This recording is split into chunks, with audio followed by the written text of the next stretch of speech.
Assalamualaikum warahmatullahi wabarakatuh. Apa kabar Bapak dan Ibu, teman-teman, para pensiunan Telkom semuanya? Semoga semuanya selalu sehat ya.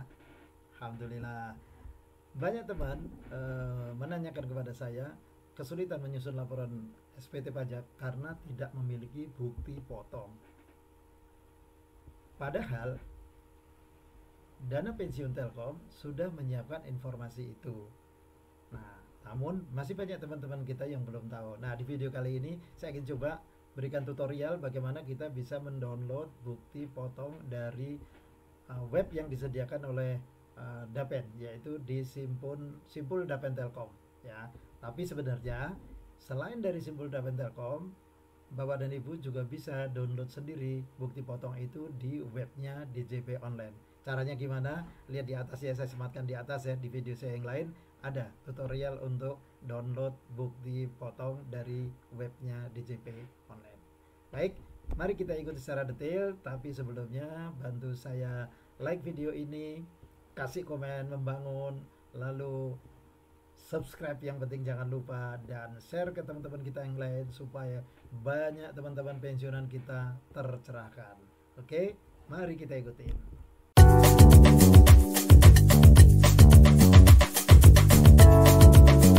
Bapak dan Ibu, teman-teman pensiunan Telkom semuanya, kita sangat bersyukur dengan Dana Pensiun Telkom karena Dana Pensiun Telkom sudah menyiapkan web yang bisa kita gunakan untuk download bukti potong pajak.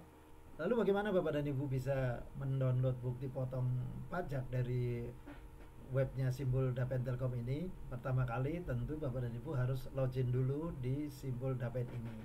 Seperti biasa, login, berikan tanggal lahir dan seterusnya, password dan silakan login. Ini saya udah login ya. Oke Bapak dan Ibu, setelah kita login, kemudian di sini sebelah kiri ada menu berita informasi, laporan, permohonan dan seterusnya. Kita masuk ke permohonan. Oke, di dalam permohonan ada menu bukti potong pajak. Nah, dari menu inilah seluruh bukti potong pajak kita berada. Kalau kita lihat di tab di sini, ini ada tab 1721. Ini isinya adalah formulir bukti potong dari manfaat pensiun kita. Sehingga kita lihat misalnya di sini di posisi tahun 2024 misalnya, ini paling bawah tahun 2024, ini adalah bukti potong milik kita yang ada di sini. Nanti kita bisa download dari situ ya.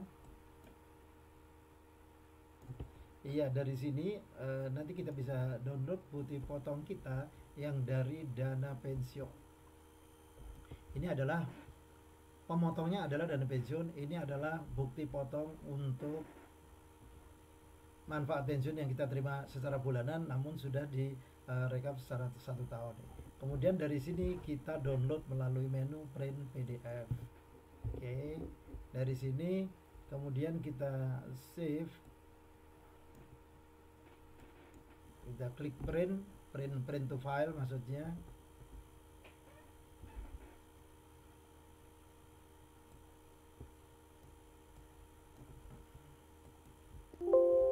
Iya, lalu di sini kita kasih nama misalnya bukti potong pajak Dapen dari Dapen misalnya. Oke, kita simpan, lalu kita close. Lalu kita punya apa lagi? Kita cek lagi di tab sebelahnya adalah bukti potong tidak final. Punya nggak kita bukti potong tidak final? Kita cek di sini tahun 2024 kita masih punya. 2024 kita punya, kita cek lagi, lalu kita download print PDF.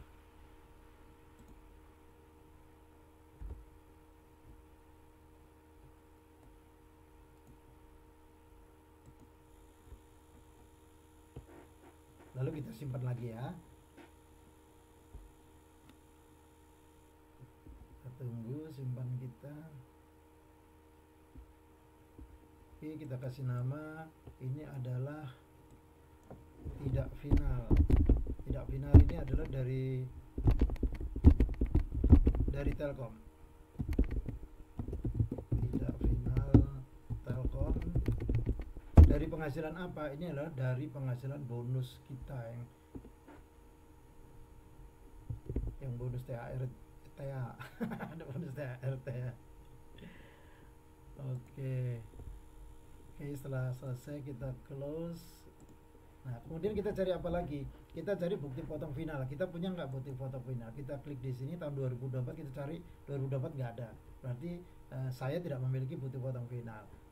Teman-teman silakan nanti dicek kalau ada download. Biasanya bukti potong final itu salah satu penghasilan yang kena pajak final adalah bonus yang bonus dari pensiun, apa itu namanya, pesangon ya, yaitu. Nah, kemudian berikutnya kita cek SSP. Ada nggak SSP di tahun 2024? Nah, ini 2024 kita punya SSP. Berarti saya punya SSP. SSP ini nilainya berapa? 62.500. Nah, kalau kita memiliki SSP senilai tertentu ini 62.500, berarti nanti di SPT pajak teman-teman semuanya, atau ini khusus saya teman-teman, laporan SPT saya statusnya harus kurang bayar sebesar 62.500 ini. Nah, tetapi nggak masalah, 62.500 ini sudah dibayar, buktinya ada SSP atau surat setoran pajak. Oleh karena itu kita download surat setoran pajaknya. Kita download. Oke. Semuanya kita kumpulin dulu, kita download dulu. Kita kasih nama SSP Susilo.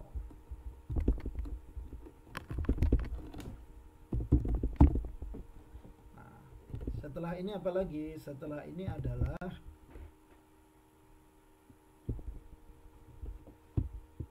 kita back. Nah, di sebelah sini ada KKP. Ini ada tab KKP. Tab KKP ini adalah kita klik, ada nggak tahun 2024? Tahun 2024 ada di sini KKP. KKP ini adalah kertas kerja penggabungan penghasilan kita. Nah, ini kita udah super terima kasih banget sama Dapen yang udah nyiapin KKP penggabungan penghasilan ini, sehingga kita nggak bingung lagi, teman-teman nggak bingung lagi berapa sih penghasilan gabungan kita antara yang diterima dari Dapen dan dari Telkom. Nah, ini dari Dapen, kalau kita cek ini kolom penghasilan dari form 1721 A1 dari Dapen, ini kemudian 1721 dari Telkom, ini bukti potong tidak final dari Telkom, ini bukti potong tidak final pasangan. Kalau nggak ada, kosong. Ini saya kosong. Nah, jadi berapa jumlah penghasilan setahunnya di baris 14 ini kelihatan jumlah penghasilan setahun ini dari Dapen, ini dari Telkom, totalnya segini. Berapa potongan pajak kita yang sudah dilakukan? Potongan pajak kita dari Dapen segini, dari Telkom segini, sehingga totalnya adalah sebesar ini. Dan dari sebesar itulah menjadi dasar teman-teman semuanya untuk membuat laporan SPT. Nah, ini kita download dulu, kita simpan supaya memudahkan kita untuk dilihat lagi sebagai panduan, referensi, dan contekan pada saat membuat laporan SPT. Kita simpan dulu, kita kasih nama KKP ya. KKP simpan. Oke Bapak dan Ibu semuanya, teman-teman semuanya, kita udah punya bukti potong semuanya. Yang pertama bukti potong dari penghasilan masa pensiun yang diterima dari Dapen, kemudian bukti potong tidak final yang diterima dari Telkom, kemudian bukti potong final kita nggak punya, kemudian kita punya SSP, dan kita punya KKP sebagai panduan untuk menyusun SPT pajak. Dengan demikian kita udah memiliki semua bukti potongnya, kita udah memiliki SSP-nya, kita udah memiliki KKP yang udah dibuatkan Dapen. Terima kasih banget untuk tim Dapen yang udah menyiapkan ini, sehingga udah nggak ada alasan lagi kita nggak bikin laporan SPT dan ataupun terlambat membuat laporan SPT, karena semuanya udah disajikan, tinggal kita mengisikannya. Bagaimana cara membuat laporan SPT? Ikuti video saya yang lain tentang cara mudah bikin laporan SPT. Terima kasih banyak, jangan lupa subscribe, like, komen, dan share ya. Terima kasih. Assalamualaikum warahmatullahi wabarakatuh.